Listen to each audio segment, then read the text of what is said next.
welcome to another edition of the Sports One. And we are back. We got the full crew in the house. That is what it's all about. The Yankees, out of any team in the league, are the best equipped to handle a blow like this.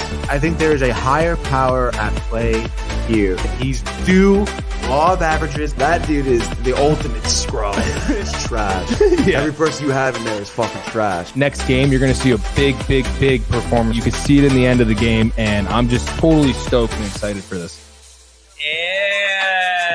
And we are back. Welcome to another edition of the Sports Four. And while, it is the day after a tough sports night, it is Tony's favorite day of the week. How you doing, sir? It is good, dude. I am doing well on this nice hump day. Beautiful morning here in Bridgeport. Obviously, you said it the best. Going to be a tough day to be recapping sports for us, at least. Anyway. Day after the funeral. Day after the funeral. And we'll break it down. There's things to pull out of here that are good, things obviously that are bad. Unless we're talking about the Mets and everything's bad, but whatever, dude, it's fine. And honestly, because this is in the comments, and I know this sounds a little crazy and off kilter, whatever, out of pocket, Tony. But if I had to say one thing about last night, I would say, fuck Matthew Ryan. I don't care. Great listener. He comments all the time, but it's just not the time right now. All right, so it's Suck like it, Matthew Ryan. It's like you hanging up the phone with him. It's up. That's it. Come on, dude. That's how I feel right now. Wow. It's just not necessary. But like I said, I do appreciate him always tuning in. But it's just, come on. Like, we don't need to do that, and we don't need to talk about the Devils and all of that stuff, right, Tony? I mean, come on. Yeah, no, I totally agree. I think a lot of people would agree with us too. Matthew Ryan wouldn't even get the 90 seconds if he called in today. Yeah. I probably would pick up the phone, but it's gonna be a hang-up situation for sure. Exactly. And I'm not even worried, honestly. I'm not worried. We can break it down when we get to the hockey segment, but I'm not worried even still. No, but maybe it's my mindset of the Yankees right now, but I'm actually not necessarily worried either, for whatever reason, because I've had my eruptions over the years, and I don't feel that. I think it's like I just look at it, and like you said, of course, we'll do our detailed breakdown, but specifically with the Rangers, I just feel like in my mind, they have to win it all, or I'm going to be pissed. So it's like, this is what they need to do. So go do it. I don't know. You know what I mean? I'm not going to agonize over it. Like, it's a massive disappointment if that doesn't happen. So I'm just expecting it to happen. Until that's not possible, then I'm just going to chill. Yeah, no, I guess I'm right there with you, in the sense where it's win it all or not. There's no like, if we make the cup final. I don't care. I don't care. No, exactly. Yeah, exactly. I really There's no don't. moral victories here. No, there is not. Not like the Devils, Matthew Ryan. But we do have a couple comments to begin. Yeah, we have some other comments here, starting off early and often, as Matthew Gabriel typically does, baby. He says, frustrating night to say the least, muchachos. But then he says, look at yous. And then Kev Du Taylor in the house with a big let's go as well. Says, we want the smoke. Matty G. Woods, good my guy. Sucks Rangers lost. We will get them tomorrow. Hashtag TCA, hashtag DTV, hashtag Sportsport. Then we know what Matthew Ryan says, and Kev Du says, Matty Ice, kick rocks, dude. Wow. And he's right. I think Matthew Ryan does deserve to kick some rocks here. Obviously, pouring salt on the wound here. But like I said, I'm not worried. Matthew Ryan can say whatever he wants. I'm not going to be phased. I'm never phased by him. He can come at me. Doesn't matter, dude. 7 days a week. I'll still be fine. Rooting for the Rangers. They're going to win. Yeah, not worried. Exactly. But obviously, including Matthew Ryan, good to have our faithful with us, Tony. Dude. The usual suspects in the comments. Yeah, exactly. And, another beautiful day out there. So you golfing today? To see that golfing today, which is nice. Didn't golf yesterday. No, because Campo Beach, Cava, and then unfortunately had a late night in terms of watching the end of the Rangers and the Yankees. Not late night like the drinking, Tony. Not that. But I know that's what you're thinking as soon as I said that. Did you watch Timberwolves game a little bit? I actually did. Nice, dude. And I believe somebody on the show was saying that they were going to win last night. I said that. No, you didn't. You said sweep. You really did. Oh, for the Mavs. Yeah. Yeah. Oh, I think that's what you meant by they as in Mavs going to win it. Gotcha. Okay, yeah. Why did you say Timberwolves? Yeah, yes, you did say Timberwolves. No, and you know what else was tough? And again, I know I keep jumping around here, but I just was thinking about this because Pooch was basically saying like, oh yeah, like John, heard your story where you were giving like your prediction for the game, and he thought I had said that I was taking the over. But I said, speaking of over, this one's going to overtime again, but I'm taking the under. And then it was kind of crazy because when I was like, no, I doubt, he thought it was like for sure I said over. So all right, let's play it back. And this is right before overtime starts. And I'm like, holy shit, like it's 2-2, it's overtime. Like this is great. No, it's not. Yeah, but it was close to being like a perfect like prediction. I know. And again, we'll talk about it. Yanni saying clean golf shirt, Barnes. Be careful when eating in that, my good sir. And I'm not gonna lie, it was just slightly. And I swear, just in general, I know this is gonna be ridiculous, and you're gonna crack up, Tony. But no, it's not even. It didn't leave a mark. But I was cleaning out my coffee cup, okay, and like just moving around just a little bit, and of course, a drop has to find the shirt. Wash it off right away. It was fine, but that just happened this morning. I just feel like, when you want to do a couple of things quick, there's always some type of snag. You can't just go one thing to the next, to the next, to the next. It just doesn't work like that. And that's life, dude. I know, but it's annoying. It is annoying, dude. And I did mention this before, and I know we're jumping around again, but I was just thinking a bit. That's just Pete. But yeah, Lonnie had mentioned that, and I was talking to you before the show about the whole Lindor thing, the $12 million. And yeah, Dave is like beside himself. And I know, like you said, he did hit the homer yesterday.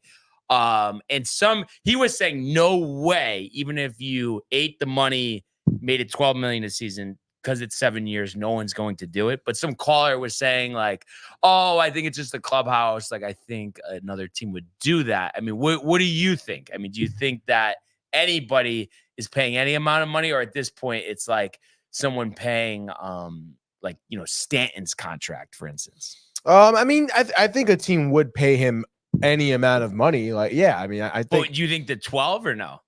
Because 7 years is a long commitment, even though it's only 12 million a year. 12 million a year is really cheap, dude. Right. But I'm saying, I just wonder if people like think he's done, or is it like the common sentiment that it's a broken clubhouse? I mean, I think that if I'm a different GM of another team, I'm thinking it's the Mets clubhouse, their organization right now, because nothing is going well. Like, for them it's at literally all. the worst. I think it's the worst clubhouse we've ever seen. Literally, dude. Yeah. Like, this is the worst I've seen the Mets play in forever, my entire life. Yeah, I mean, that I can remember. It is kind of crazy. And then I heard this one too, and I feel like you'd get riled for this, but not riled.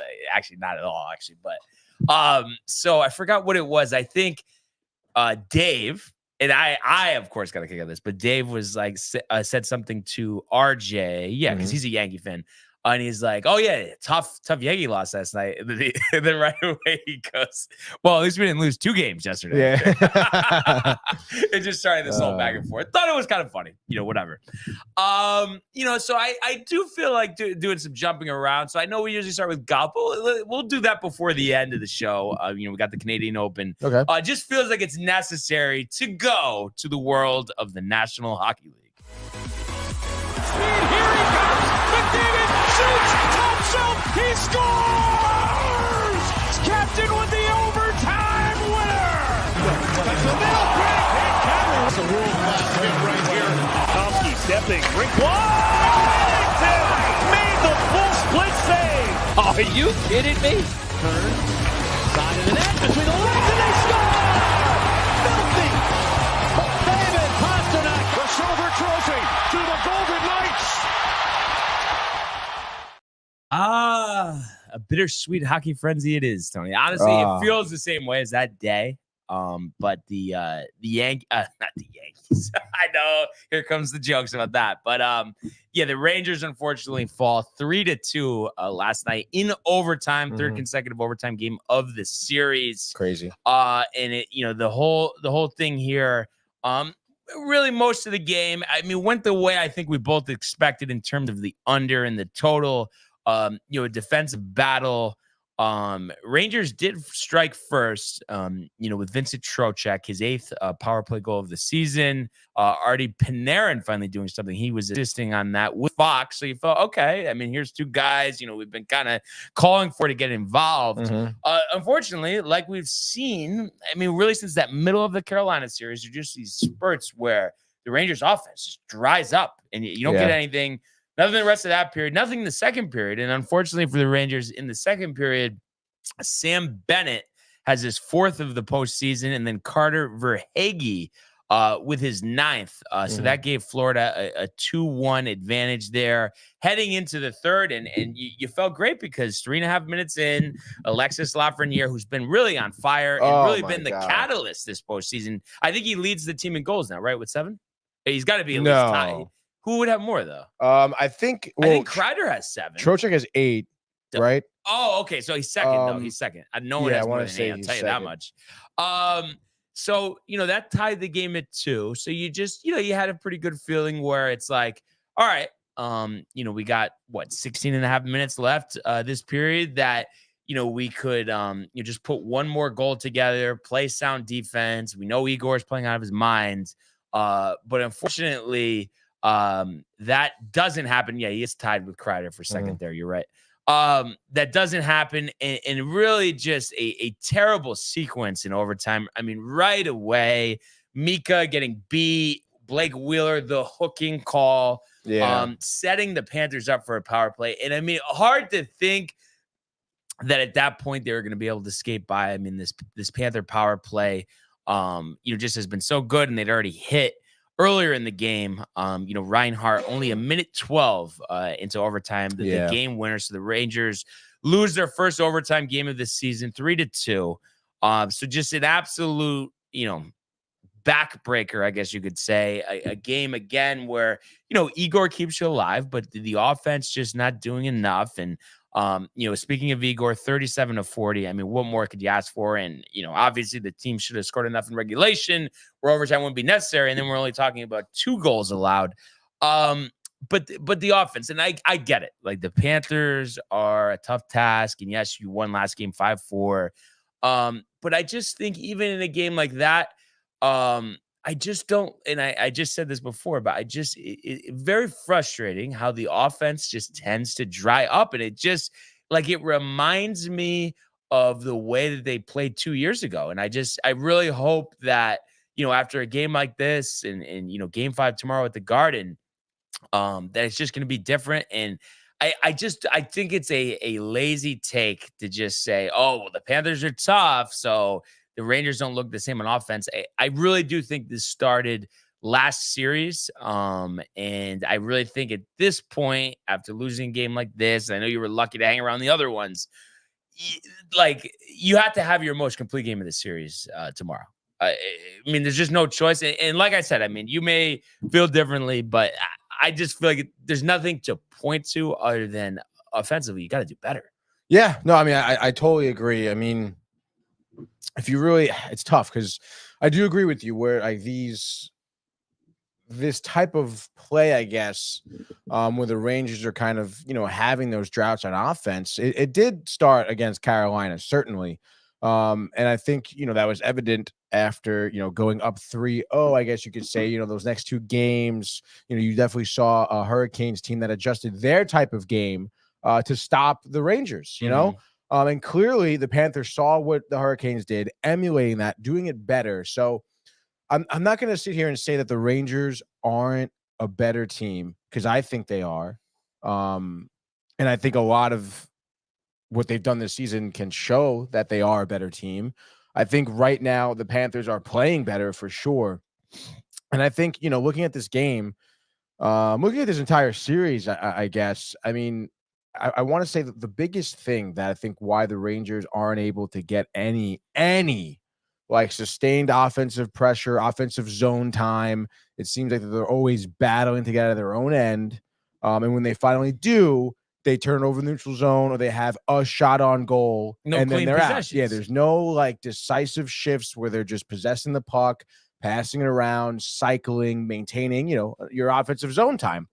And the Panthers are from what I can tell anyway, and by no means, am I an expert in strategy here, but it just seems that if you watch, all these little like battles along the boards, and this is what, a lot of it talks about all the time. You win a battle on the boards, you win the shift, you get the goal, you do that over and over again, you win the game. That's how you win games. You win these little battles across the boards, and the Rangers aren't winning any of them, dude. Anytime, the Rangers dump in the puck and there's, trying to forecheck, they get beat every time. Anytime the Panthers, dump in the puck in the Rangers zone, try and forecheck, the Rangers getting beat on the forecheck every time, Anytime the puck, I feel like, is on the boards, the Rangers are getting beat.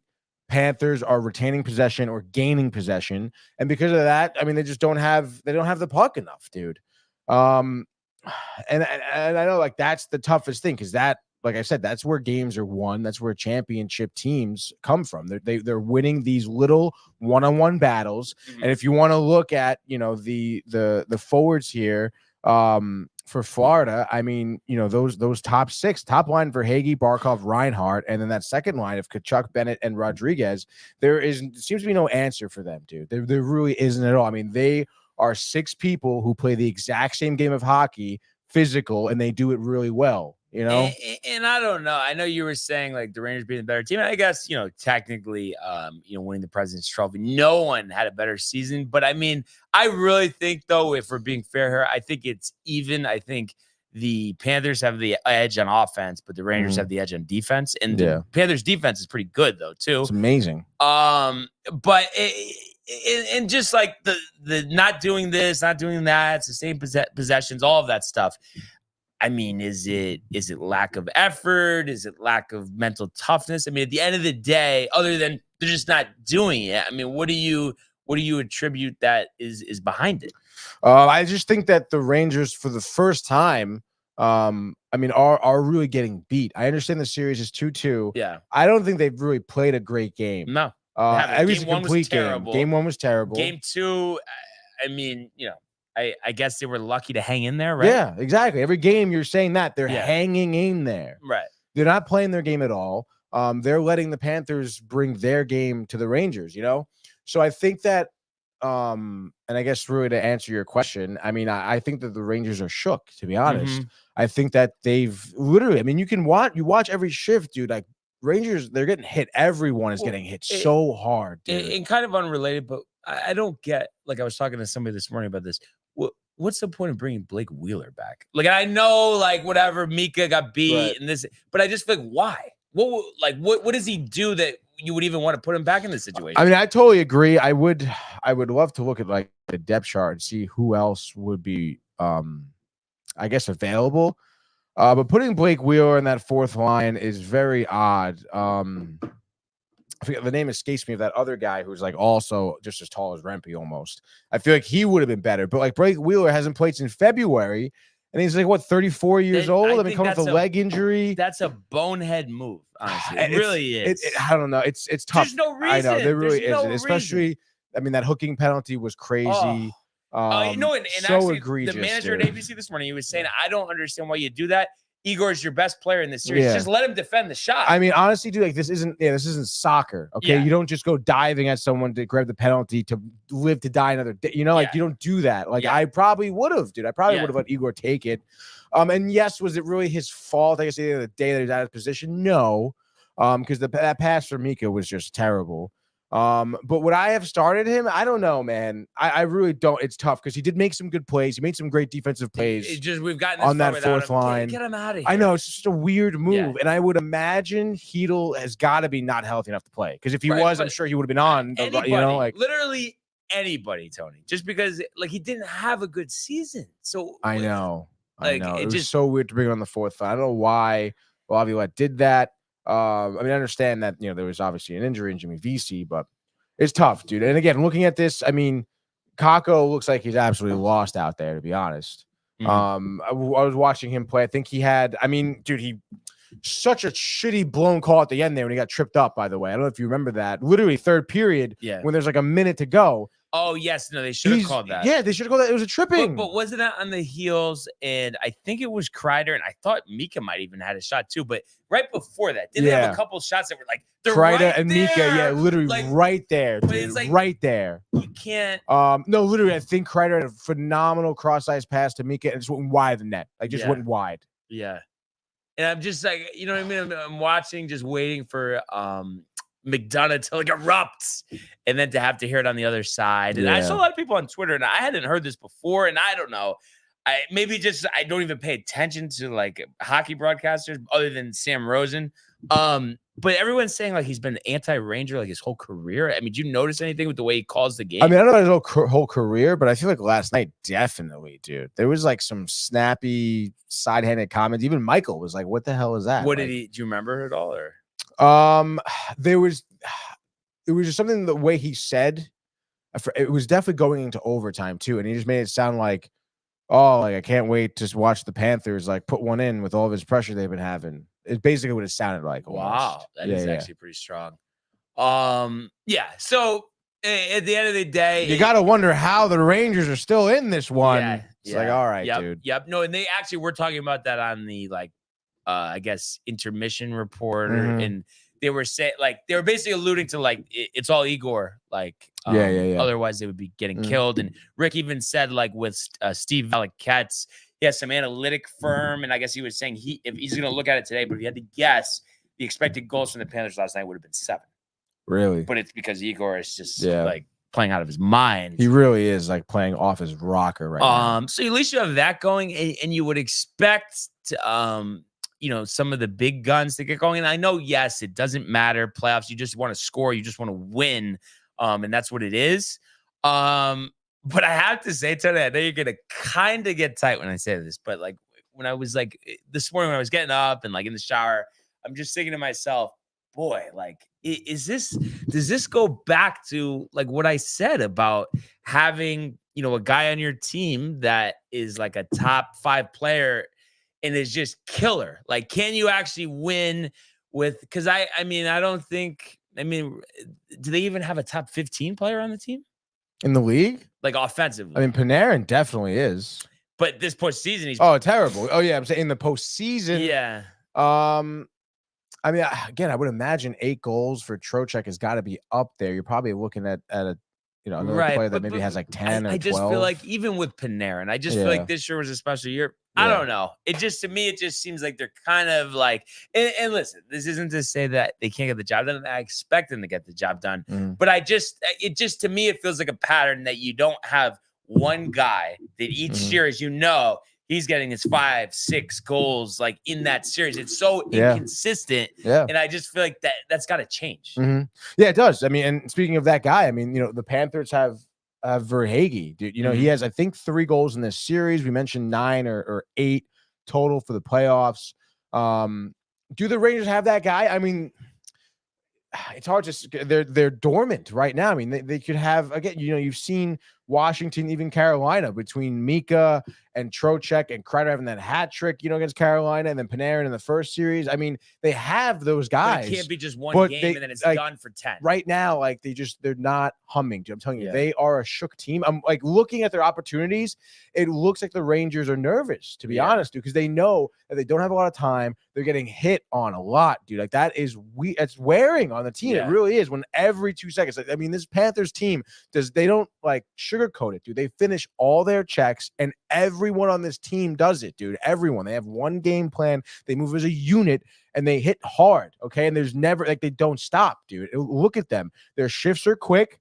They cycle quickly. The offensive zone pressure, sometimes you see 3 different lines while they're maintaining offensive zone. You know, like they're very well oiled. And they give you no time, no space. And that is why the Rangers are getting beat, because they have no time, no space, and they're frustrated. They're nervous, clearly. They need someone in the locker room to settle them down. They need Trouba, they need Laviolette to just buckle down. And they need to play. Trouba. They still have yet to play their game yet. Yeah. Like the series is tied 2-2. They don't play their game yet. Would be a good time for that. Yes, it would be, dude. It has to be. And actually, Josh B, like he's always on it. I don't know if you saw it on your phone, but he sent us the Valiquette report here about scoring chances. And it says 11-2 HD in favor of time to hunt, which is, I guess, the Panthers in second, third, and overtime. What does HD mean? I don't know. Yeah, I'm pulling it up right now. I'm sure he'll tell us in a second, but where do you see HD? it says it on top of the tweet. Oh, 11-2 HD. Expected goals scored. Because I thought it was 11, but then it's saying 4.6 to 2.11. I mean, regardless of that, obviously, I mean, I don't think that's showing anything that's good, for the Rangers, other than Shesterkin, obviously. But of course, we always appreciate Josh on top of it. Oh yeah, dude, he loves his stats. He does. So yeah, and I hate to put it like this, and you were talking about playing their game, and I was saying, next game might be a good time for that. I truly believe, Tony, and I know what you're gonna say, but I'm gonna say it anyway. I think they're not winning this series if they don't win tomorrow. So I know they can, I get it, but I'm telling you, they're not. Like, you have to win tomorrow. Yeah. No, you do. Because just giving the Panthers 2 games to win 1, and they have 1 home game, I mean, that's just not. And you just looked like shit at the end of the day. You've looked like shit the whole series. So, I mean, I don't know what it's going to take. Is it a lineup change? Is it? I mean, what is it in your eyes? I mean, I don't know. The line changes are tough because they haven't really been the same. And you even watched the game last night. You saw sometimes Trocheck was in the, on the ice with the fourth line. Same thing with Mika Zabeta, Jad, Roslovic. I mean, I don't know, dude. What is it going to take? It's a tough question because I just feel like up until this point, the Rangers were allowed to play their game. Now they're not. I mean, think about Roslovic has been, talk about people who've been absolutely nowhere for a series. He was a man who I was praising for the way he was entering zones. He hasn't done that once in the past 4 games, dude. Again, if I was Laviolette in this locker room, I mean, at the end of the day, what they have to win is that if they have it, they just have to play their game. They have to not be scared at this point. They need to play like they played Washington with that mentality.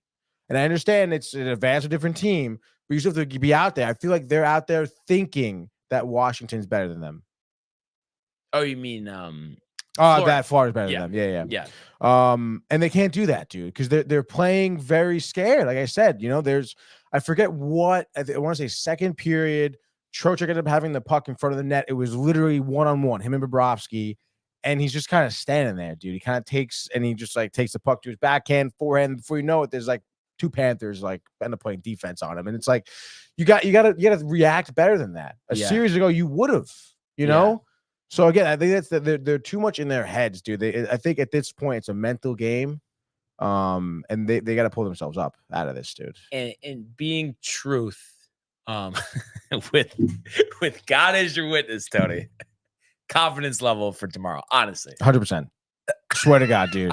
Yeah, I know. You laugh at me if you want, dude. No.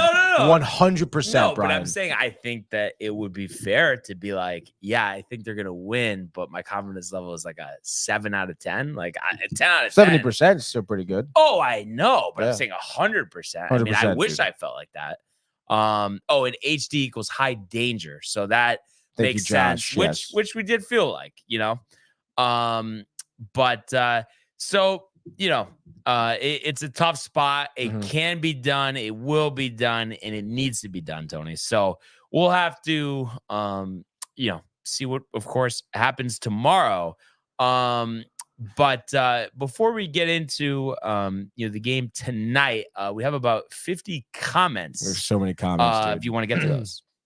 Oh yes, of course. Let's run it back here. All the way back, let's say, okay, all right, here we go. From Josh's, Josh being the house thing. Let's go. What up, fam? Tough loss. Best of 3 now with home ice. Let's get it. Speaking of the best of 3 call, just saying the series started off with the Rangers winning 2-1, so they won their first best of 3, so they can win a second best of 3. Yeah. And then Lonnie says, by the way, the trucker dad hat has to go with that shirt too. Is a go with that shirt too. So and he even says, there you go, 2 fashion compliments in one show for you. Take a play now, dude. So we don't usually get those. I mean, what would you give me a 1 to 10, honestly? The hat, the shirt. I mean, does it make sense? I mean, what do you think, honestly? I mean, yeah, it definitely makes sense. I do love the hat, Mohegan, the gold brim. We talked about it. Does it match the best with that shirt? Probably not. But not the worst. No, not the worst, certainly. Honestly, what probably would really match great is a nice Mets hat, dude. orange and blue, matches the stripes from the golf shirt, matches the orange on the man. sneakers. You know, too bad. Maybe you can call up Domac. I'll lend you his, dude. Too bad we'll never get to find that out. Yeah. And dare we say the Islanders probably would work good too, but not here. Not up in here. I guess you could say the Edmonton Oilers Yes. could also yes. work there. Very dude. good. Very good. This is some good insight there by Yanni. Matthew Ryan, let's Josh get Bee's to Nick's it hat. here. He's right for that as well. Oh yeah, Nick's hat as well. Good for you. Sorry for the delay. Yes, it's okay, Josh. It's okay, we'll give you a Josh. pass this time. But next time. Yeah. Matthew Ryan says, let's go Panthers, buddy. Rangers are in trouble. Lonnie says, yes, let's go Panthers with a smiley face. And I have to say, that's one pairing I didn't see happening. What, Yanni and Yanni Matthew and Ryan. I mean, that doesn't really seem like. Yeah, I guess so. I mean, I feel like Lonnie would root for the Rangers, right? Even though he's an Islanders fan, but it's just like, come on, dude. Like, what? No, I guess the rivalry. 'cause- You're gonna really root for the Panthers, dude. But I think honestly, Tony, I mean, come on, you're telling me that if the Islanders were playing the Panthers, you'd be rooting for the Islanders? Oh no. Well, that's what I'm saying. But are you saying like you don't? Is the reason why? What is the reason that you would think you would be rooting for the Rangers? I don't know. I feel like Lonnie, like, obviously knows a bunch of Rangers fans, like knows New York. He'd be like, all right, yeah, let's root for yeah. my Because buddies. the reason I was asking that, I thought you were saying just that because of like what you said, but you don't always like abide by this, but just the whole like New York thing. Right. I'm saying that's why I thought you were. Oh yeah, alluding to that. no. But speaking of, Matthew Ryan says 4-2, Panthers in 6. And he's hyped that Lonnie. There you go. Let's go Panthers, because the Panthers are tougher than the Rangers. He says Rangers are softies. And we're just slapping Matthew Ryan comments right now. He goes, met your match. Rangers are getting dominated. Wouldn't say that the series is 2-2. Anything but dominated, I guess. And then he says, at Josh B now, the Preds. Rangers are so soft. And then, of course, Josh B. Cup's back Devils aren't in the playoffs. They've been outmatched for months. God, how much more soft can a team be, Matthew Ryan says. And he is at Josh B. again. This team is by far the worst playoff team, has no mental toughness, no championship grit. They are being dominated. It's funny to watch, dude. It's funny to say that. Which is just ridiculous. I mean, this statement holds absolutely no water anywhere, dude. They're not the worst playoff team. They're in the Eastern Conference Final here. The series is tied 2-2. And again, I don't know. I feel like people still forget, however many parallels you want to look at it for 1994, dude. I mean, look at the Eastern Conference Finals against the Devils. They had to win Game 6 to force a Game 7 and then win that Game 7. But let's not get into that situation. I know, but I'm just saying they were in two must-win games. Right now, we're at a 2-2 series tie with arguably the best team in the NHL. And then it's just like, what do you expect? Like, do you want, like, this is exactly what you kind of would expect. You're happy about this. No. I did expect it to be a 7-game series. I guess it's crazy to say because at the end of the day, it is the same thing. But I feel like even if it was the same 2-2, but they just like were getting better looks and maybe scoring a little more, I feel like I would feel differently. Yes. Like, you know what I mean? I wouldn't be as like annoyed. And I feel like I'm very like annoyed and disappointed the way they played. No, I mean, I'm a big fan of, taking it one game, like looking at it game by game here, shift by shift, play by play. And the Rangers are not playing their best hockey. But again, I mean, I feel like, that is also like, it's almost like a positive spin. You could say how like their ceiling is much higher than the Panthers right now. Yeah. And I mean, I know you can be like, well, again, they are like getting hit hard. They're not playing their game. Like, when are they gonna? Again, you say next game is the best time to do it, but I mean, I will say this. I mean, so far this entire season, the Rangers have proven that they've found a way to play their game and win. And they've been finding a way to keep this series 2-2. I think they're going to find a way to win the series. And I agree with you. I just definitely want to see it next game. Mhm. Also, I was a big fan of him all season, but Panarin, like, is he soft? I know, dude. I hate to say it. I know he scored 50 goals almost. I mean, kind of weak playoff performance. Yeah, really weak. Like, you really forget weak. he's on the team sometimes. Yeah, no, I totally agree. I mean, he needs to certainly he needs to reach back and step up. I mean, there's no reason why he should not be playing well, because he has in the past. But is it because like, does he just feast on like weak opponents, and is it like also because he's not like physical enough? Because I know he's not like, oh, you think about Panarin, he's laying hits and getting in fights. I mean, that's not. Yeah, no, I mean, again, like, Panthers are playing a game that is hard to defend for a player like Panarin. Yeah. And I mean, to say you just feast on worser teams, I mean, we saw the overtime goal against the Hurricanes. Right. He'd have a terrible series against them.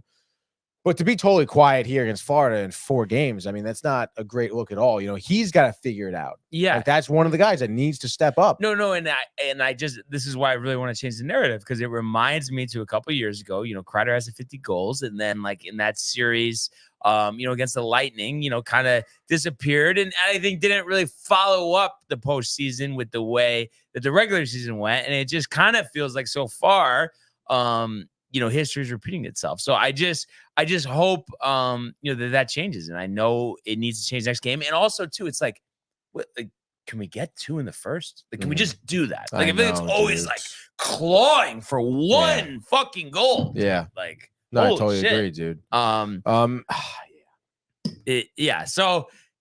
like I said, I think tomorrow's huge. I know the crowd at the Garden is going to do their part. And unfortunately, we won't be part of that, Tony, but it really is a crying shame at the end of the day. Imagine like getting jacked up to go to the Garden tomorrow. Like, season almost feels like it's on the line. Like, you need a win in the worst way. Like, imagine just being there, Dem C before like that. Like, honestly, how excited would you be just like this very moment right now? If that elated, was all set, like over the top. Oh my God. Wouldn't you be able to sleep tonight? No. Yeah. Riled. But taken away from us by the suits.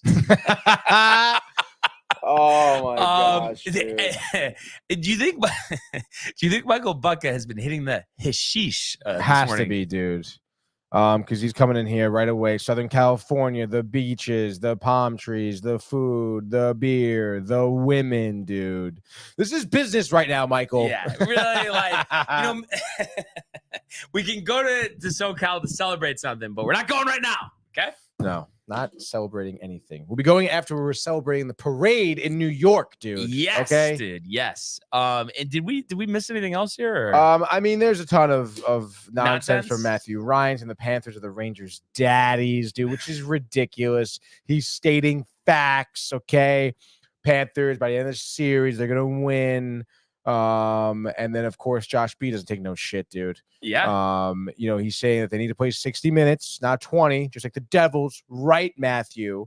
And then Josh B comes in here, which is, whatever he wants to say, but he goes, here we go with the Red Sox / Mets mentality. You're a Devils fan, and every team that plays the Rangers, that's corny, he says. Hard to say it's not a good point. I mean, you can't say it's not, because it is. Yeah. And Matthew Ryan, he's far out there, dude. All right. He's just the Rangers hate is what's driving him. It's his vision is clogged by that, dude. Yeah. No. And I will say, just to be kind of fair, I mean, I think that happens to all of us at some point. Oh yeah. The bias. Like, you want to see the loss so bad, I mean, I thought the Mets would sweep a doubleheader yesterday. I can't believe you. But do you feel like deep down, like you really thought that, or you just like we're just kind of like, oh well, sometimes they surprise, and like Dodgers haven't been playing great, so like maybe. Yeah, I mean, I thought Dodgers not playing great. Gavin Stone, last time he pitched against the Mets, was like 3 innings, I think, 4 earned runs, so it wasn't great. And then I was thinking, oh, maybe McGill could pull out a good outing and they could squeeze one by, which again, he did. They should. We'll get to it. Yeah. But yeah. And also, Matthew Ryan saying Ranger fans are delusional. No one's being delusional here, Matthew. I think we've all agreed Rangers haven't played their best game this series, but at the end of the day, they're where they are for a reason, and the series is tied 2-2. And I know, you don't want to always be the spin doctor, but I think it kind of is a good thing that they really haven't played that well in a 2-2. I mean, you would think, not to like go Blake Snell, but I mean, it's like they're due to like have a sound offensive game and like almost down, like win 4-0. Yeah. Tomorrow. No, literally, like instead of, blowing a game in the third period or something, maybe they go in 1-0 and then Chris Kreider hat trick, and all of a sudden it's 4-0. Yeah. And they're winning a game. Like, you did have the most points in the NHL. Like, that shouldn't be that crazy. Yeah. I know it seems the way things are going. I know right now, but and that's such an annoying narrative at this point, because I feel like a lot of people are down in the dumps about the Rangers because of the way they've been playing right now. But it's like, I don't know, maybe it's a recency bias, but I really do think people like forget like what they've done this Yeah. year. Yeah. No, but like I said, I do really see both sides because I could see it like, oh, here they go, like wilting in the conference finals. But like we're square one. Yeah. Like the other games at the end of the day, right now it doesn't matter. Like you said, it is the best of three. So I really hope we get, their best game tomorrow. And a couple more comments here. Josh B says, let's talk about the Devils in May. Oh, wait, we can't. They're playing golf. And so am I, Josh B, but I'm also, in the playoffs too. So let's go. Matthew Ryan says, talking about a championship in 94, it is delusional thinking they are nowhere near going to the cup. Well, they are like the closest you can get to going to the cup, actually. Matthew. 2 wins away. And it's not delusional thinking because they've been 94 parallels, like countless, Matthew. And then Wani comes in here. Dodgers lost 5 games in a row before sweeping the doubleheader yesterday. Will the Mets avoid another series sweep today? ? No. Probably not. Probably not. That's right? I mean, at least that's honest, I guess. But yeah, like it's just really gonna irk me, Tony. Like I really am going into this. Like there's just no, like they don't have a choice. They have to dominate. And I just, you know what I mean? I just don't want to drop another one and then have to hear the whole one game at a time. I don't want that. I want to be in a position of strength, which is what we were before puck drop last night. And, I want to get the job done tomorrow in the worst way. I mean, back at the Garden, dude, they're gonna. They're gonna have to. And they owe them one for game one. They definitely owe them one for game one. And like you said, it's going to be a dominant one. Yeah. So let's go Rangers. Obviously, We'll talk more about that tomorrow. Suck it, Matthew Ryan. One game tonight back in Edmonton. Tough one after blowing that 2-0 lead. On Monday. Correct. They will look to even the series up at 2 here. So I do think this is a very important game. You don't want to be having to win 3 straight games to avoid elimination starting on the road. So I think this is going to be a big game, and obviously we'll do our tradition here. But before we do that, I'm just kind of curious, just looking at this at the surface, do you see this as like almost like a game that we saw last night where you could see it going into overtime? It's going to be decided at the last second, or do you think it's not going to, go that way? Because I know last game was very back and forth before Dallas really pulled away here. Right. Yeah, I guess I could. I mean, we saw game 1 go into double overtime. And as I mentioned, I would imagine, the Oilers are going to have some type of answer after the last game. Mm-hmm. And you would imagine, Robertson, he's not going to be scoring another hat trick. So it's going to be a little bit more tighter, I think. But I don't know. I mean, it's tough. I mean, Dallas just completely dismantled the Oilers in that third period. And came back down 2-0. I mean, that's gut-wrenching. I think the Oilers at this point, if they want to make this a competitive series, they're gonna have to get a little grittier, dude. Like they're like their defense is gonna have to, like, they need to start playing physical. Right. And I think this would be a game where somebody like Connor McDavid would show up and like have a massive game to win the series. And I mean, their forwards aren't really, they're not afraid to get physical, like Draisaitl's a big guy. We've seen Hyman get physical before. Even Evander Kane, he doesn't shy away from any physicality or anything like that. So they have the gritty forwards. They're going to need to like at least slow Dallas down a little bit, because that last third period, they were just playing too quick for them almost. Yeah. So it'll be interesting. And, the question is, what will the final score be? And that means that it's a good time for an abbreviated full-on hockey frenzy, the quickest you've ever seen. The quickest you've ever seen on this hump day. You know the deal. Brian said it, a must-win for Edmonton as they are down 2-1 in this series to Dallas. Back home now. I know home ice hasn't really seemed to make a major factor in the outcomes of these games. Nonetheless, your over-under is 5.5, and Edmonton is favored at -135. On the money line, it says here. We said it. Robertson off that big hat trick game. Brian, I know what you're going to say here, how it's going to start off at 8:30 p.m. on TNT. But do you see the Oilers bouncing back? Yes. I think it's destiny. I think it's destined that the Rangers and the Oilers are meant to face off in the Stanley Cup Finals. And I think this is actually a beatdown. I think Edmonton pissed about the way last game fell apart. Not going to let it happen again. In all seriousness, I know it sounds crazy, but I think we're going to see a Hyman hat trick, four assists from McDavid, in a 5-0 Stuart Skinner shutout.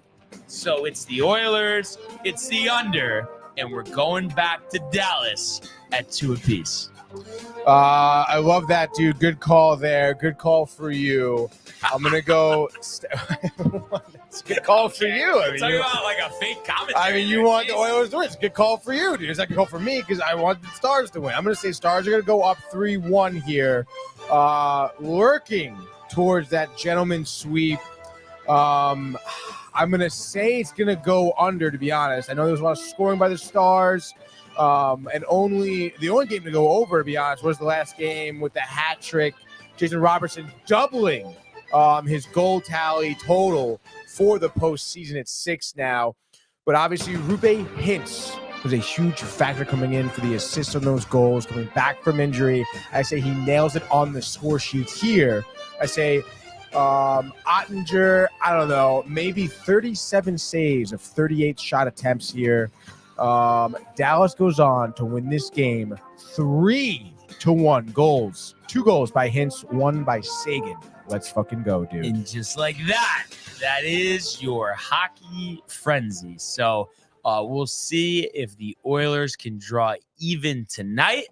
And let's go to the world of Major League Baseball.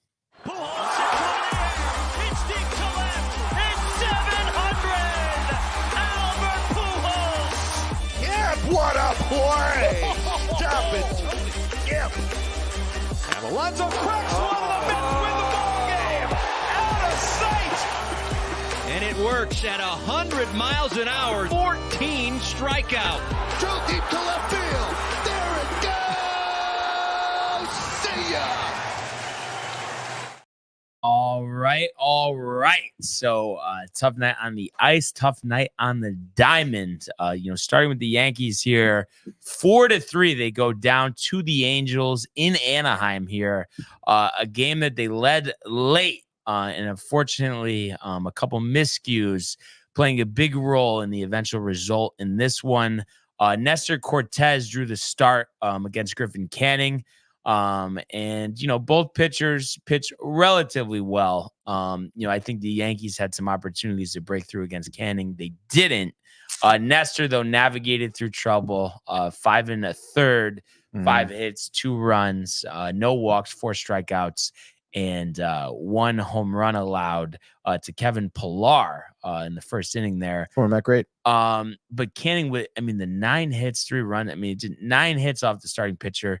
It just feels like a game you should win. But the only problem was 4 scoreless innings with no walks or hits or runs with the bullpen. So that was the difference in the game, besides some miscues as well. Also in this one, Yankees finally welcomed back DJ LeMahieu, who went 0 for 3, but did have a run scored and actually got a standing O from the Cali crowd out there. Wow. A heavy Yankee presence, probably making their way over from Petco, Tony. So if you look at the scoring here, Juan Soto pimping one literally to right. I don't know if you saw the highlights. No. But kind of almost like went down the line a little bit with the bat and was kind of looking at it because it was like wrapping around the pole. 424, so his 15th of the season, gave the Yankees 1-0 lead. But Pillar with that answer back there in the bottom of the first, 368 to give the Angels a 2-1 lead. But in the fourth, Yankees answer back. Juan Soto a single to score LeMahieu, and that made it 2-2. And then 5th inning was the start of 2 unfortunate circumstances that I believe cost the Yankees this game. Austin Wells, great, double to right. There's 2 outs. Everybody's going. He scores Anthony Rizzo. But once again, Who else, Tony? But Gleyber Torres thrown out at home. Mhm. Really wasn't close. Not like, Oh. it was some crazy throw. And of Mhm. course, who was involved in it? I'm still gonna always say that the player's more at fault. But like he was Larry Boa back in the day, or Phil Nevin, Tony. Rojas giving him the go sign when the ball was almost at the infielder. Oh my God. Kind of dude. crazy. And I don't know. I mean, in a situation like that, I know the player is gonna listen to the coach, but is it not just always Gleyber? Is he always like making it out when there shouldn't be, or Yeah, making seems an like it. error, Yeah. or literally like just like zoning out? And I was literally texting Matt before. I know this like seems like a joke, and you always say, "Oh, this person's ripped." I really think like he's like sedated out on the field. In all seriousness, I'm not even kidding though. No, I mean, I think you're right, because it always is some type of mix-up when he's either running the bags or playing Field. defense. Yeah. Like, it really is kind of crazy. There's just seems like he's just not aware of what's going on around him. Ever. Yeah. And I know, he's been hitting better of recent. Obviously, a horrendous start, has under 5 home runs this year. Mhm. And I know, yes, especially because he's going to play a little better. You can get him for some deadline, but I would love to just take him off the team right now. I don't care about I just feel like there's no way in a big spot in the playoffs that you can count on him. No. So why even keep him? Mhm. And I know, like head on straight and like he'd be pretty good, but I don't like the fact that the kerfuffle is always around the corner. Yeah. I just think it's too big of a risk. And you say, oh well, his offense is good. Yeah, offense was good last year. It hasn't been great this year. And I'd rather give guys like Oswaldo Cabrera and Oswald Peraza a shot, especially with LeMahieu coming back. Who knows if Birdie will make his way back from that calf injury, but you do have some options. So a little food for thought there. And then a tough one, Tony, in the 8th inning here. So Luke Weaver, on to pitch for the Yankees here. And kind of, a weird inning. So he gives up a single to Willie Calhoun, the former Yankee, who, of course, was one of those things you say, oh, he's over his last 16, but as an Angel, he's hit well. Of course, single to right. And then former Met Luis Guillorme lining out to second. So that was 1 out. And then Schnackle struck out swinging, but then they wait 2 outs, but then they pinch run for Calhoun, going with Mickey Moniak. And this is where the game ended here pretty much. I mean, I know obviously you still had another half inning to play, but Giffo reaches on an infield single to first. I don't know if you saw the play, and I would actually like you to bring up the highlights if you could on this, because this just, I just feel like, come on. There's no, again, with it always being somebody. So he hits that like a kind of a liner, but it was a good ball. Hard hit. Rizzo bobbles it. Everybody's safe. And it's just like, again, we've seen him make so many errors this year, and his hitting isn't really that good. It just kind of seems like he's cooked. At the end of the day, doesn't seem like he's been able to recover from that concussion, whatever the reason is. And from watching him all these years in the National League, he's always been a really good first baseman. And I just don't think we could say that anymore. And I've been kind of to myself saying, maybe it's just like a tough stretch or whatever. But I just feel like it's not. I feel like he's just done. And I'm kind of curious what you and everybody else thinks about this play here. If you think that it was a certainty, given the fielder that he should be, that he makes this play. And I think it's slightly before this, because before it is before this. Clay Okay. came in, yeah. Oh, right before. So it was this play right Yep. here. Okay. I got you. So there's the pop out right for the strikeout. Yep, And then here it right is. here, ground out to first here. Oh, I mean, come on, that was like hit a little hard, but not crazy. You're telling me that he can't field that? And yeah. Like no focus. Like he's made a good amount of errors this year already. Oh, Come on, you hits the web of the. No, this isn't little league, Tony. There aren't participation trophies. I mean, you gotta feel that one. Yeah, no, I think you're totally right. And so that I feel like was where the game ended. And I know, yes, Clay coming in for Luke Weaver, and also too. I mean, what do you think about that? I mean, I'll get the amount of pitches here. I don't think it was anything crazy. And Luke Weaver used to be a starter. But I first thought I was like, I don't like bringing Clay in with runners on. Yeah. And you look at Luke Weaver, he throws 26 pitches. Yeah. I mean, he had 1 out to go. I mean, that should have been the last out of the inning. I mean, would it have made sense to keep him in? I know it's like, Clay Holmes is one of the best relievers in baseball, but there is something to bringing a reliever in, when there's With runners on runners base on. in the middle of an inning. I know. So tough, dude. I mean, I don't know. I mean, I feel like I would have probably made that same call though. Yeah. To be like Holmes is going to be a surefire out, like. And it's like, I don't know. And pull up the hit too, because they're talking about maybe Verdugo should have been playing back more. But then also it's like, did that ball like just not hang over? Did the ball hang over the plate too much? I mean, no, that's inner. It was inside. He pulled that one really nice. He got his hands around. But was he sitting sinker? Is that why that happened? I don't know. Maybe. Let's do it one more time. But you know what it is? Even though that's in, that's still way too up for a sinker. A sinker is supposed to start where that ended, and then the bottom is supposed to fall out. So, and then I was surprised to see the ball go over Verdugo's head, and everybody was saying like, in that situation, 2 outs, like you got to be playing no doubles defense. I mean, what do you think about that? Yeah, I agree with that. I mean, you got to be playing no doubles defense. You have to. Yeah. So I mean, come on, kind of on him. I mean, but when you look at those 3 things, did you see the Glaber play actually or no? No. Yeah, pull that one up too. I'm just. What inning was it? Do you know? So that was the 5th, I think. Let me just double check that. That was the 5th. Okay, let's go over to the 5th here.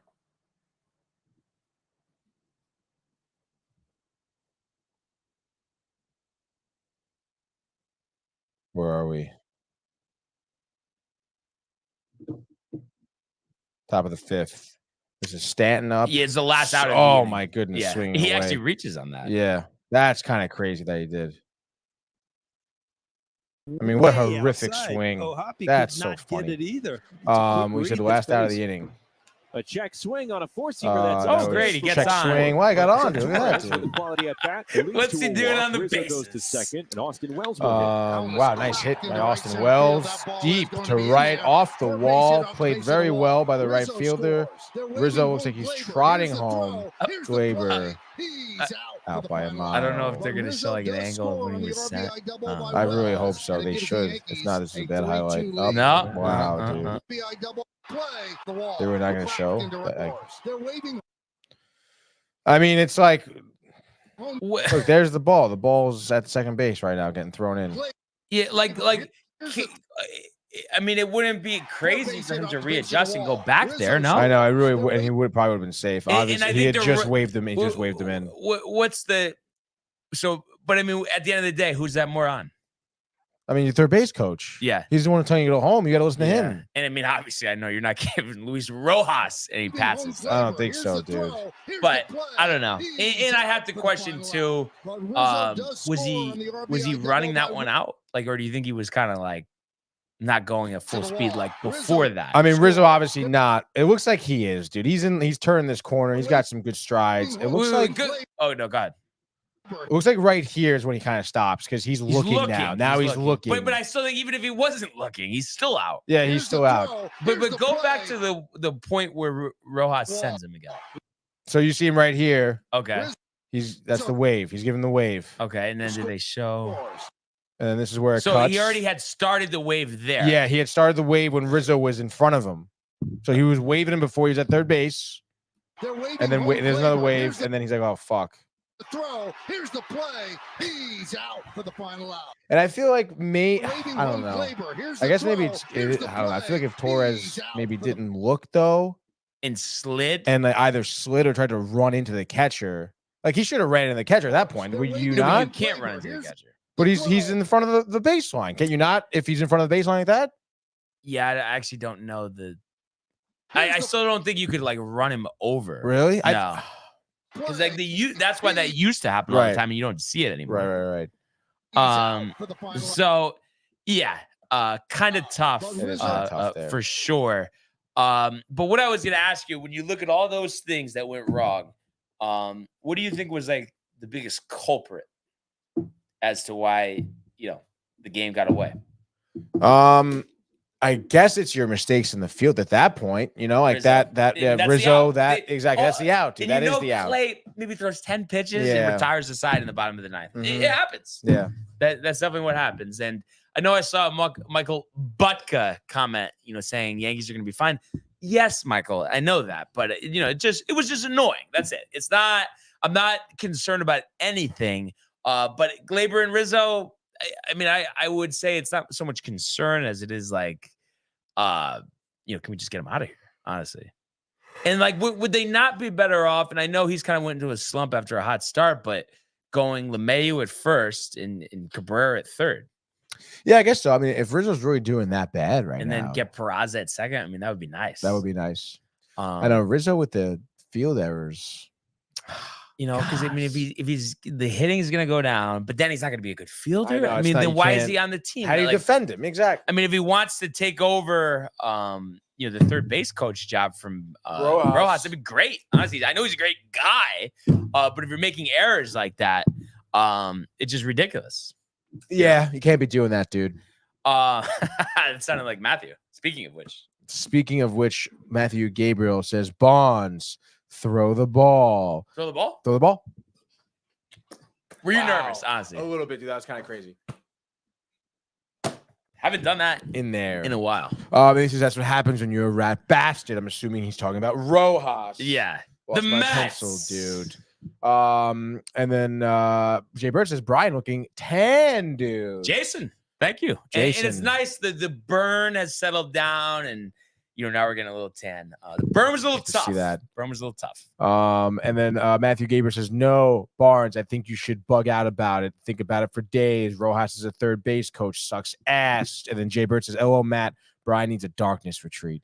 It's not that severe. Like, I know they're gonna win tonight. I'm not concerned. I just don't like stuff where it's like, you're right there. Like, you could have just done it. Like, I know it's tough. And again, it has to be back of the mind. Like, okay, so if we say we're moving forward here with Rizzo, like, is he gonna do that in a playoff series? Like, is Gleyber gonna I don't know, be dreaming about the dispensary when he's on second and get picked off? Maybe, right? It sounds like he loves that. Yeah, so definitely annoying, but we will get back at it tonight. And speaking of annoying, it's funny how it works like this.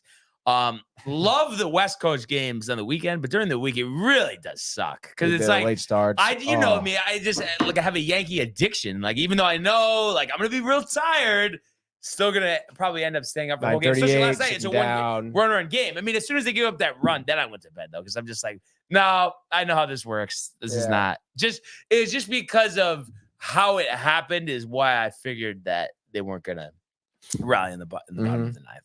But it is the Angels, so I guess maybe there's more hope than I was alluding to. But I think tonight, you talk about an advantage, and I know, yes, look at the numbers are similar, but Tyler Anderson is batting practice. It's a matter of time. Had him on my fantasy team last year. I think he literally had a 7 ERA. I know he has a 2.52 now, but he doesn't have a plus fastball. So this is like a time like Stanton after hitting that home run in San Diego. Head's been in his ass. This is a time I think where he gets going, and then Heel's been outstanding. And how could that not continue? This Angels lineup isn't that good. What are they going to bring Willie Calhoun off the bench into the starting lineup? That's going to be the difference, Tony. Really nothing to be concerned about here. Yeah, I don't think so. I will say though, I picked up Tyler Anderson last week, fantasy team. You're going to start him tonight. You're not concerned that it could be 4 innings, it could be 6 runs, it could be 10 hits.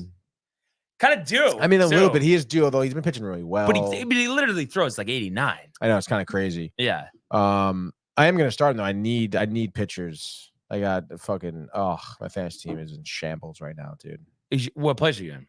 Second. Oh, shambles, but in second. I think I'm actually tied for first with, I forget who. Might be Josh, honestly. Let's see. So, I'm in first. You are in first. And we are tied, but I have one less loss. So I have the tiebreaker. Would you look at that? Wow, dude. So, and how about Josh B, huh? Kind of sneaking in there. All of a sudden, he's up to 6. Yeah, he feel like he was me like last 30 week. under 500 at one point. Last week he destroyed me again because my team is just in shambles, the injuries. But you know what, dude? Freaking Alvarez, Binghamton assigned. Let's go. Riled. Kadai Senga throwing, pitching, simulated games. Let's go, dude. No, but how sick? Both on my fantasy team. How sick is this? So I have him on one of my teams. He's on my injured list, and I think I was telling you, but Sean Murphy was out there. He just came back. I picked him up, and then I have Alvarez coming back. So, like, I don't usually go 2 catchers, but you're going to give me those 2 catchers. I mean, that's probably going to work out pretty well. Let's freaking go. And I feel like Alvarez, like, I think he's going to, like, kind of go off in the second half. Are you kidding me? Yeah, he's coming back to a team in shambles. Yeah. He's going to be licking his chops. No pressure. Just go out there, do what you need. 10,000 a night at City Field. Dude, I'll be so happy not seeing freaking Narvaez or Nito. Yeah. Like, it's ridiculous. But I think Narvaez is better than Nito, no? They can both kick rocks, honestly. Really? Both of them. I don't like both of them. Wow. Don't like either of them. And just before we get to the debacle that was yesterday for the Mets, and as Matthew says, in shambles, what about kind of what I was saying about it's the Dodgers, take it easy. I mean, it's a good attendance. But about like Glaber and Rizzo, I mean, is it to the level that I think that they would be better off just like cutting bait with them right now, or do you think that what do you think there? Well, I know obviously you try to get something, but I mean, do you agree though that they you could see them being detriments down the line? I mean, yeah, I feel like Rizzo's going to be a liability. Yeah, but is Glaber more of a liability? I would say. I don't know, man. Rizzo, but your first baseman, you can't have your first baseman dropping the ball. Yeah, you can't be doing that. And something like Glaber is just acting like himself. I feel like he's always had these problems. Yeah. Like Rizzo is like a new thing. Yeah. You know? Like it's over, probably. I think it might be over, dude. I don't know what happened to him with that concussion thing, dude. Like, do you think it's the debacle or the divorce? In shambles, Anthony. What do you think he means by that? The debacle is it just or like the divorce? It's just like is it not about anything specific? Did we mention someone who got divorced? No. Huh. Didn't we think Alonso got divorced, but then that was false? Or you thought Lindor got divorced or something? It was one of them, but neither of them. No one got divorced. No, I think it was Alonso. Really? I really do. Yeah. Yeah, but it was some erroneous report. Hate those, dude. Sometimes they get you. But Alonso, is he even married? Yeah, look it up though. Peter Alonso, wife? Question mark. Alonso's married to Haley Walsh. Oh, I do remember. Okay, I do remember when they got married. No, I know you're searching optimistically. Put the divorce in the search bar just to see. I'm saying if an article comes up. Oh, okay, sure. And then, headed toward divorce. It's from September 5th, 2023. So I don't think so. Okay, so some erroneous report. This is not good, dude. They seem very happy together. And then Matthew is saying, "Have you divorced, Nicholas?" They seem fine. For now, honestly. Yeah, I guess it could be for now, but I mean, I don't know. I don't think she's going anywhere, dude. If I had to guess. Well, I mean, it only takes one to tango, no? No, it doesn't. That's not the saying. It takes 2 to tango. No, but I'm saying with a divorce, like if one person wants it, it's over, Tony. Oh yeah, I guess so. I don't think either of them will want it though. Matthew saying that I just made him crack up. So that being said, Tony, tough one yesterday for the Mets, dropping 2. Any takeaways other than the great Lindor going deep? I mean, hey, that was a great home run. You know, I think it was the 3rd inning, got the scoring off right for the Mets game 1. Again, you want to take it game by game here. That first game, the 3-0 loss, dude, not great. Obviously, that's game 2. The game 1 loss was the 5-2 loss, excuse me. Tyler McGill on the mound. Now, you know, McGill honestly had a fucking phenomenal line, dude. Pulling up his box score, it was, I think, 6 1/3 he pitched. No, he pitched the full 7 innings, only gave up 3 hits, 9 Ks, 1 walk, 98 pitches over the course of those 7 innings. And now you're like, wow, dude, like that's, dude, 7 innings, no one runs. The Dodgers were scoreless through 7. Had a better line even than Glasnow, who ended up with 7 innings, 2 earned runs, 4 walks, 8 Ks. So clearly Grant a little bit of trouble, obviously giving up that early home run from Lindor. But nonetheless, dude, you want to look at one good takeaway. I mean, it was McGill watching, I guess him pitch yesterday. I think what he did a really good job is the first thing he did was establish his sinker, I feel. And his sinker was or split finger, excuse me, his splitter, which was really good. And then he was just absolutely just like dotting the strike zone with his fastball, which, again, a lot of batters are then sitting sinker or splitter, excuse me. And then all of a sudden it's a fastball that just sits there down the middle, and they're just striking out, looking. And at that point, you mix in his changeup and his sweeper. A pretty effective outing, dude. Like, really, honestly impressive for McGill. Love to see that from him. I mentioned the Lindor home run in the third, but obviously, we're going to go through some scoring here. We're going to go all the way to the top of the eighth when Reed Garrett comes in. First inning where we're not seeing McGill. And when you know it, Hayward starts off with a leadoff single. And then Pages grounds into a fielder's choice to second here. I believe. Oh yeah, he does get the runner out at second or at first. Hayward advances to second. Betts grounds out to third, throwing error by Brett Beatty. Now this, talk about kerfuffles in the field, brutal. And we've seen Beatty have like errors like this in the field before. I don't know what he's thinking, if he's just rushing. Hot start. Seems like everything's falling apart for him. Literally, dude, the bat runs cold. And then, honestly, for as long as he's been up, he's been due for some of these errors sometimes. And it's a bonehead play. Literally, like, fields the grounder right to him, picks it up, has it in his hand, and goes to throw it and just drops it. So it was like Rizzo almost. Literally, dude. Like, what are you doing? So at that point, which honestly could have been a double play to end the inning, doesn't. Diekman comes in. And then you get Ohtani grounds to fielder's choice to shortstop to, Lindor. And then Betts doesn't make it out to second. Again, another play where you could see a double play. But the Mets aren't able to turn it. I think Lindor's throw was just weird to McNeil. And then at that point, again, you think the inning should be over. Freeman up here wrote a single, scores Pages.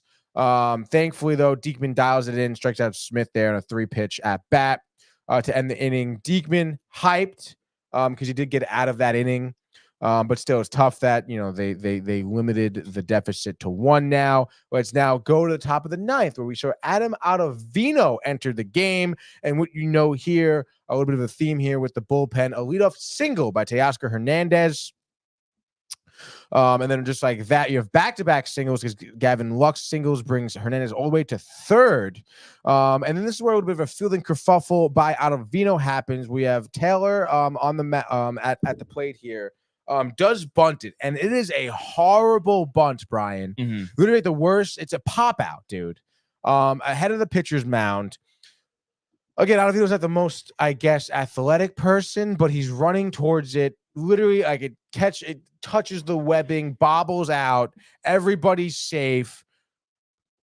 Bases are juiced now with no outs because Taylor ends up reaching on the single. Hernandez ends up scoring there.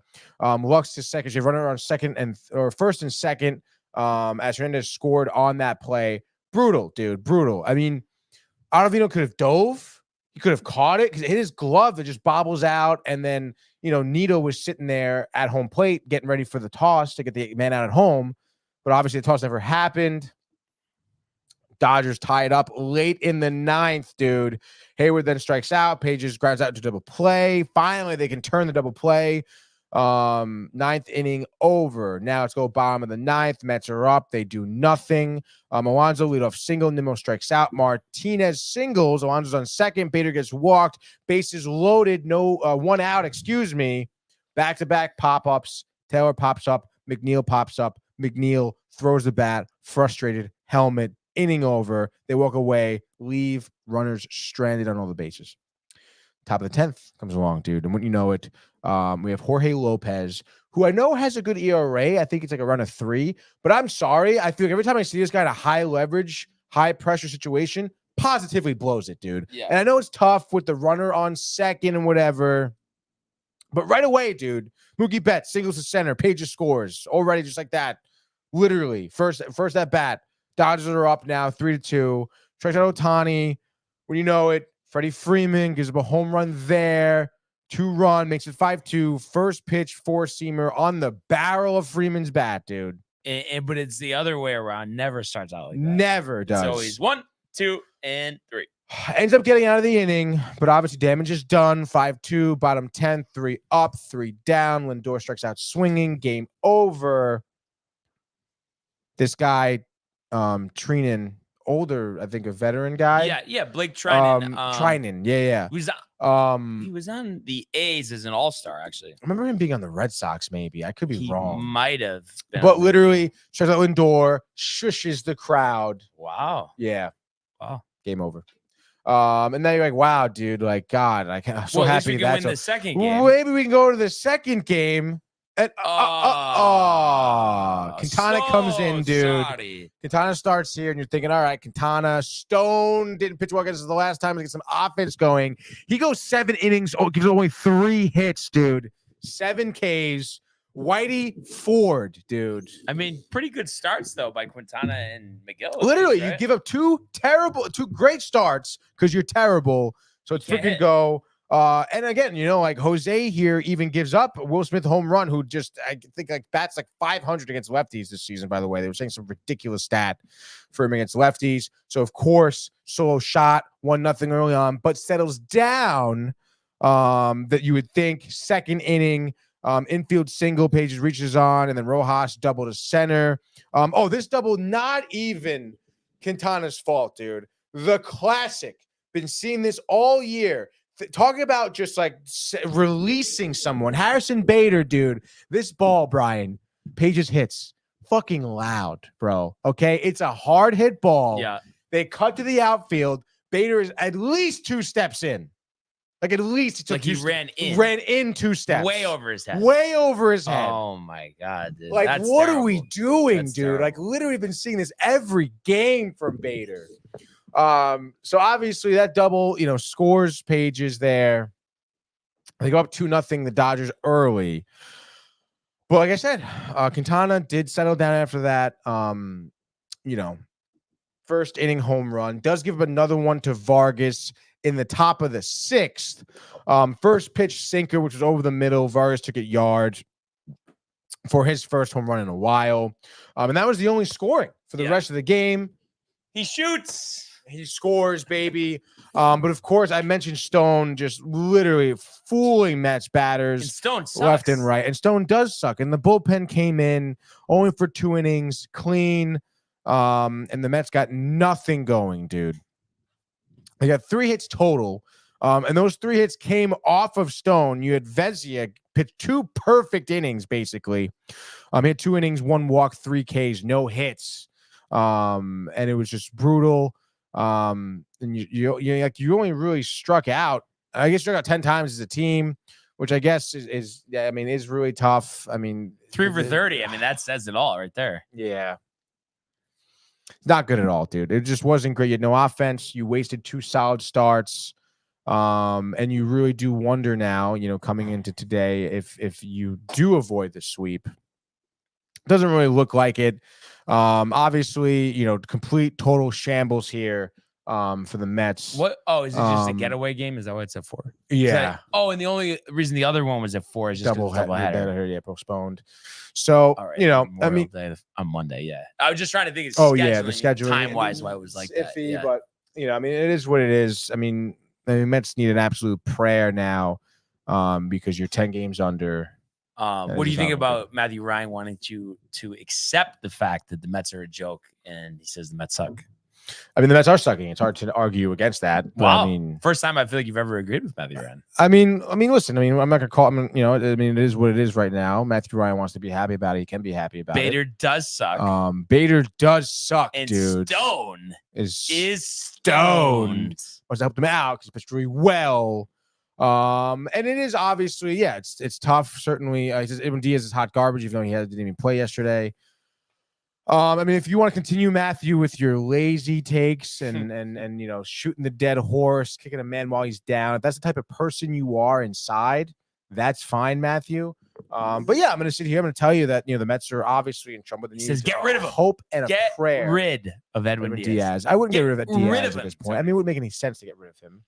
It's not like you're the bullpen guys doing well. I mean, like there's really no. I mean, if you reason. could actually get something decent for him, I don't. Obviously, the way he's pitching, you wouldn't think you would. I mean, I would do a fire sale. Just get rid of everybody. You dude. really fire sale. really should, because it needs to happen, dude. Alvarez. I don't want to hear McNeil in the locker room telling me that get rid of anybody or no? Everybody. Like no, like even Alvarez, even McGill, even Senga.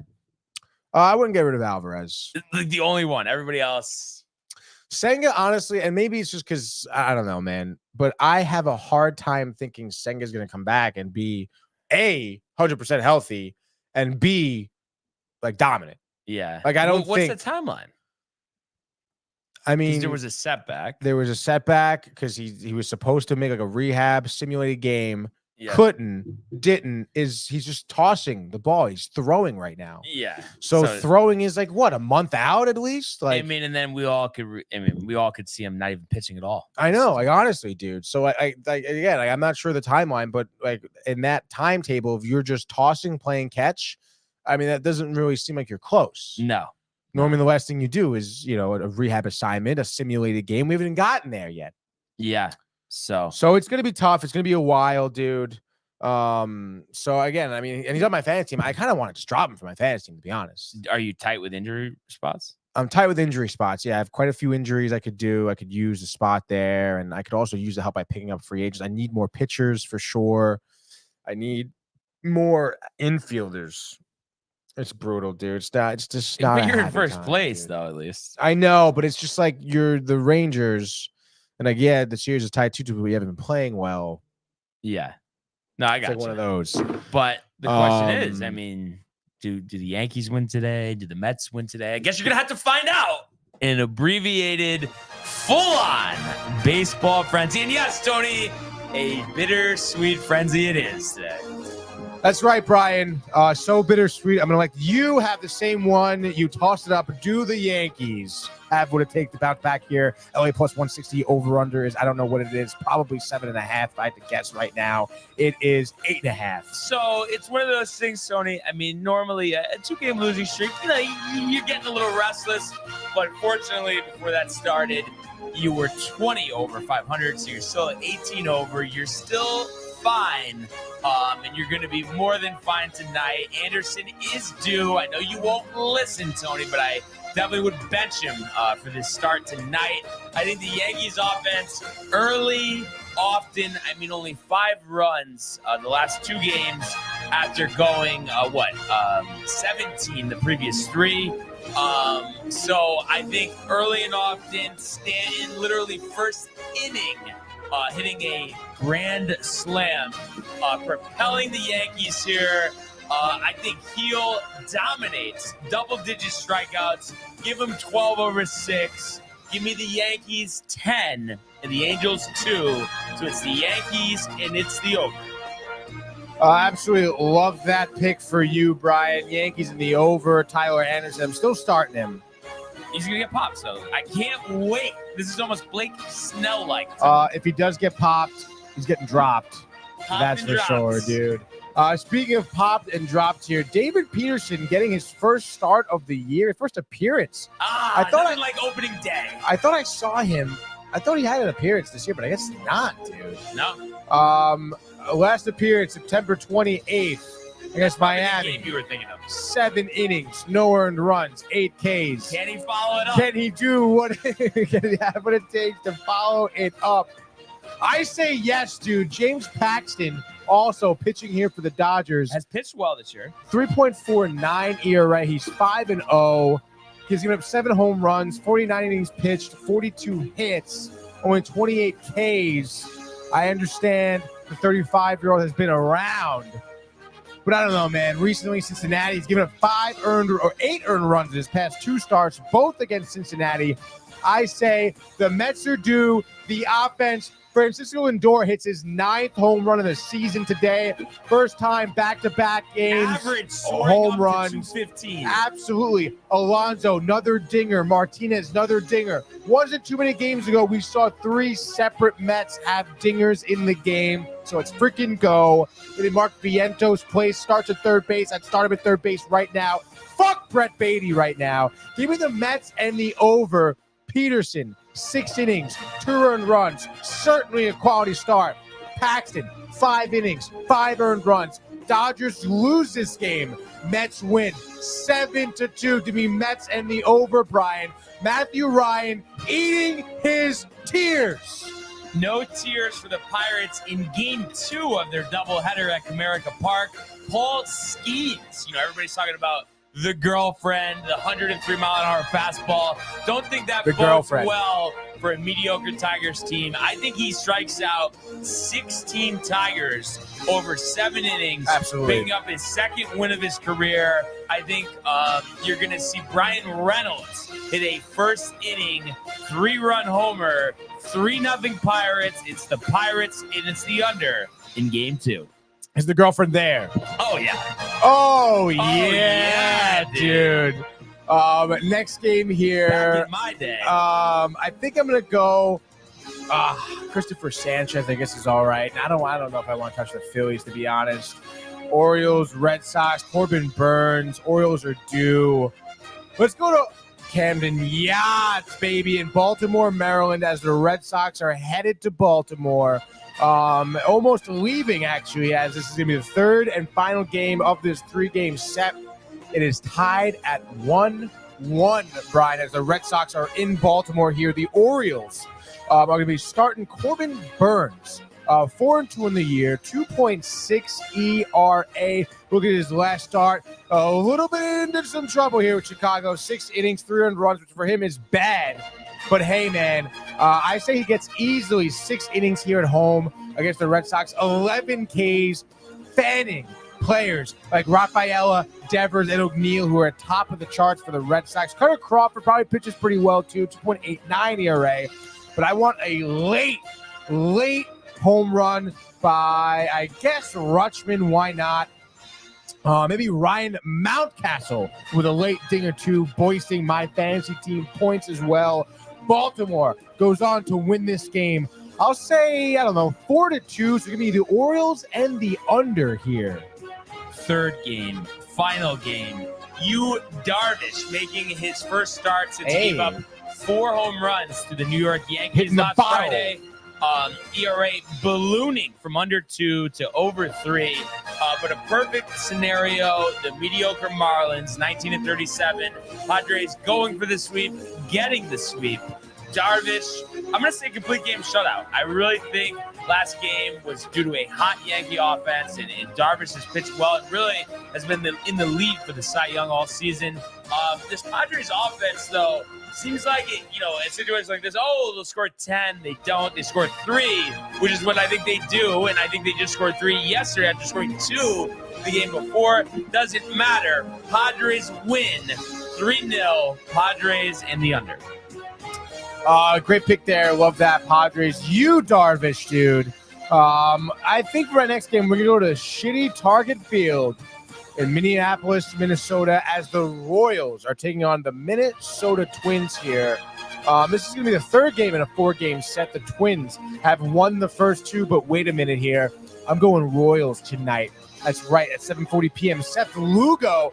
Boy, what a breath of fresh air. He'd be on the Mets right now. 8-1, 1.74 ERA this season. Winning the Cy Young maybe this year. Winning the Cy Young, bolstering Tony's fantasy team. Any winning award.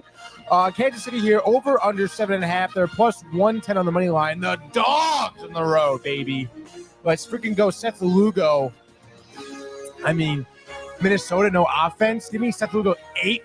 Full game shutout. Fuck you, Matthew Ryan. Royals go on to win this game. A Salvador Perez 5th inning solo shot is going to be the deciding factor as the Royals win this game 1-0. Josh B. Give me Royals in the under. And just like that, that is your baseball frenzy. A frenzy that was, Tony. And let's make it a better day on the diamond today. But all of that being said, the last bit of business here, RBC Canadian Open starting tomorrow, Hamilton Golf and Country Club, of course, Hamilton, Ontario, Tony. And you look at this event, You got a decent field, not great, but not terrible either. Of course, we all know about Nick Taylor coming back to defend his title. Who was he up against? Tommy Fleetwood, who's in this field as well. The highest ranked golfer in the world here, Rory McIlroy, number 3. You also have Sahith Theegala, number 12. Cam Young, number 18. Tom Kim, number 26. Sam Burns, number 27. Shane Lowry, number 33. Ashke Bahadia, all the way up to 38 now. Nikolai Hogar at 40. Eric Cole at 45. Another Canadian, Corey Connors at 49. Alex Noren at 54. Adam Hadwin at 55. Taylor Pendrith at 62. Adam Scott at 58. Mackenzie Hughes at 68. So, kind of a different type of field. And obviously, we saw a Rory win this tournament before. Obviously didn't win last year. And I think last year was actually defending his title because this tournament had gotten canceled due to the pandemic restrictions for a few years in a row. So it was good to get this one back. So, kind of interesting. And you look, results wise in a playoff, Taylor at 17 under last year. So that boded well for scoring. Previous year, you had, of course, was that? Oh, yeah. So it was. Taylor was last year. No, Taylor was last year. I don't know why it's saying that my internet isn't good. I think it was. I think Rory did defend his title. Yeah, he did. Okay. So he won the 2021 edition at 19 under and then won the previous RBC Canadian Open back in 2019. Wow, dude. And I know that was a big win. I think he tied or eclipsed Greg Norman, and there was some chatter back and forth. Who knows? After the divorce, Tony, they might be joining forces. So as you think about a winner here, course looking good. Yeah, it's okay. Not I guess. great. I mean, it's really kind of like, look at Vanilla. What is that, dude? It's vanilla. The stands and shit. Yeah. Like, this is not good at all. But again, this is a tournament. Yes, if you're Canadian, it's a big tournament. But other than that, it's okay. So with that in mind, this does seem like a spot that Rory would have a good chance at because it's not a high pressure one. Why do you sound like you don't believe that own statement, though? No, I was asking if you believed it because I feel like you're going to say no. But to me, I don't know. I mean, it is tough. I mean, I guess he's won here twice, right? Like, that's kind of crazy. Recently, too. So, I mean, you got to take that into a factor. Do I think he's going to win? No. Top 7? Top 10? I'll give him top 10 finish. And by the way, just a little history lesson for you here. What do you got? Last year's tournament at Oakdale, previous year at St. George's where Rory won, but then no tournament for 2 years. But the first tournament that Rory won here at this tournament was at this course, the Hamilton Golf and Country Club. So kind of a interesting, he's won here before. So I mean, before you say who your pick is, I mean, you at least kind of see how he would do well just because there's no type of pressure whatsoever here. Yeah, I guess so. But I mean, how many times are we gonna say that about Rory? Where it's like, do you think he's gonna do well because the type of tournament this is? There's not as much pressure here, and then, well, I guess it was like just because the last time the situation arose, it was Wells Fargo. He had won there before. I picked him to win. He wins. Kind of the same situation here, even though different course. But the first edition he did win, so he doesn't know what it feels like to win there. Right. So, I mean, hey, if that's your pick, that's your pick. Where does he finish? I think 10th. Not a bad performance. No, not at all. But again, just short, as always. Short, dude. But winner, sleeper, what do you got? My winner, I'm going to go with Corey Connors, dude. The Canadian, obviously. Back-to-back Canadians after not winning ever or like 60 years. Yeah, literally, right? Yeah. I don't know if it was ever. It wasn't ever. It was like a really long time. Because, last year we said it was Nick Taylor. Corey Connors here, the 2-time Valero winner. I think has a good shot at it this season. You look at what he did so far this year. Even just honestly, like recently, Wells Fargo tied for 13th, PGA tied for 26th. So it has been up in the standings consistently, like top 25, I feel. Players was tied for 13th. Arnie Palmy was tied for 18th there. So Palmy? Arnie Palmy? Arnie Palmy, chicken parm? You never heard of Arnie Palmy's? Arnie Palmy? You like would the just say drink. As Jim Nance would say. Arnie Palmy. Just say Arnold Palmer. I could say that as well, dude. Anyway, dude. Michael Bucket, where's the comment? Jim Nantz. Yeah. Oh my, Jim Nantz is the man. Iconic. His voice is iconic, dude. But yeah, just by the way he's been playing, and I wanted to go Canadian here for this tournament. So give me Corey Connors, and I think I want to say he's like third in like the odds. I want to say. Oh wow. No, he's fourth in the odds under Sahith Thegala at plus 2,200.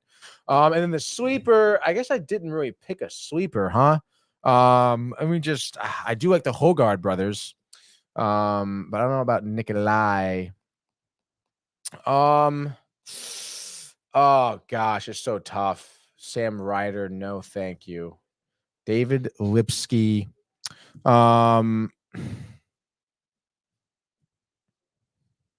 I know. I'm just like looking at this. I guess give me with the Hogard. I guess. Which one? Nikolai Hogard. Watched him play. He was paired up with Brooks there Sunday at the PGA, and he was like he had some good shots, I guess, just watching him play. So I guess I could, he's a good sleeper, at plus 10,000. Not bad. Right? For my sleeper. What do you got, Brian? I'm going. You're going sleeper first. Oh yeah, well. Roy. Yes. Rory. Oh, we're going Roy to the win. Yep. New man, new partner, probably by now, right? You think so that quick, dude? Oh yeah, he's been cheating on her for years. We all know that. Come on, I know he wants to say it, but I mean, come on, that's. Do you think that's why they got divorced? Got caught? Yeah, I mean, does that not are we blind? Like, does that not happen to like 90% of like celebrities / athlete marriages? I mean, no one wants to say it, but that's the truth. I know, but Rory's so polished, so proper. Is he? Yeah. But that means he's probably face of the PGA, dude. He's on the board, dude. He's a snake, but he's winning here because he's won here before. Hayden Buckley, coming off, I believe, a top 5, if not top 10 last week, was in contention late at the Charles Schwab. He's my sleeper. So let's go Hayden Buckley. Like what I saw last week, just kind of a hunch, Tony. And what is it? Is it 250 to 1 or is it 25 to 1? No, it's 250 to 1. 250. Yeah. And if I had to guess, I'd say he's finished 4th last week. Go to results. Finished 4th. Are you willing to bet your life on it right now? No? Just in case. 5th. There we go. So a lot of cuts in the middle here. Lots of cuts, but good recent play. That's what we're talking about here. So that being said, here we are, and another great show today. Appreciate all the comments, likes, and subscriptions, and everybody checking out the archives on the YouTube page. Tony, Michael, Renee, and yes, Jay in costume, the merch at downtimetv.com. Well, everybody to enjoy the day, enjoy the games, and we will see you mañana. Go Mets. Hey guys, Tony here from Downtime TV checking in. I want to thank all our fans out there who's been liking, subscribing, sharing our content. You guys are the best. You guys are our bloodline. You make us love what we do.